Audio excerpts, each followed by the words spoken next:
today we are very pleased to have a very important customer, a very important friend. We have the opportunity to host in Cartagena Mr. Rolf Habben Jansen. Rolf, welcome to Cartagena. Thank you. Rolf, you have been already with Hapag-Lloyd almost 10 years as a CEO. Can you share with us what has been your greatest challenge in these 10 years?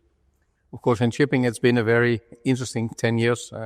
I think for us, it started with the merger between Hapag-Lloyd and CSAV, which made us a lot bigger, especially also in Latin America, to be honest. And then after that, we've also did another acquisition with UASC, which brought us into the top 5 position globally. And on top of that, of course, we've had to work through COVID times, which was very challenging. On the other hand, the last 4 or 5 years for us financially have also been very good. And that has also allowed us to invest into the future, amongst others into decarbonization, but also into further growing our fleet. And if you compare 10 years ago to today, then Hapag-Lloyd is probably 3.5 times the size that we were 10 years ago. So I think all in all, good progress. Very interesting. So, okay, you're visiting Colombia, and share with us, how is Colombia for Hapag-Lloyd? What is the importance of Hapag-Lloyd in Colombia? Colombia has always been very important for Hapag-Lloyd, but if you look at, again, the last 10 years or so, it has actually become a lot more important. I mean, our Colombia manager, he just sent me a picture from my last visit to Colombia, which was 9 years ago. At that point in time, we had about 45 people in Colombia. Today, we have around 250. So we've grown a lot. And in addition to that, of course, especially here, the partnership with you in Cartagena is incredibly important for us. And that has also grown tremendously over the years.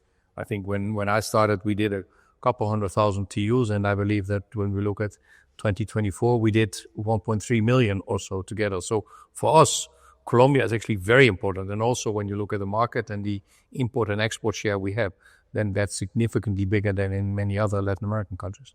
Okay, excellent. You're about to launch the Gemini Cooperation. It's expected to be launched now in next month, February. Can you share with us a little about your expectations, about the service product that you believe this will bring to the customers and to the shippers? I mean, we started Gemini Cooperation because we believe that in this industry, we have one big problem that really should be fixed, which is schedule reliability. Today, nobody produces schedule reliability that is above 55 or 60%. And we believe that in Gemini, we have found a concept together with Maersk, which will allow us to get to 90%. But of course, that also means that we then have to work with ports that play a super important role, that can indeed deliver the performance that we require.